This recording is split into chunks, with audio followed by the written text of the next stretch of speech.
రోజులు ఇంటి రూమ్లో ఉన్నాను. పిచ్చెక్కిపోయింది.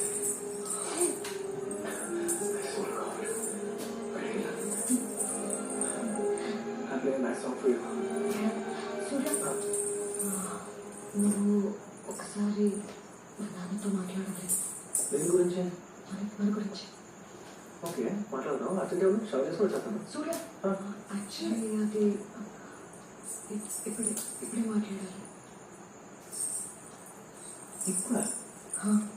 మాట్లాడేస్తే క్లారిటీ ఉంటుంది కదా. క్లారిటీయా? Clarity Surya, try to understand, Surya. ఇంత కాదన్నా అది నువ్వు మిలిటరీ కదా. యాక్సెప్ట్ చేయడానికి నాకే టైం పెట్టింది. మా నాన్న యాక్సెప్ట్ చేస్తారు. మాట్లాడతా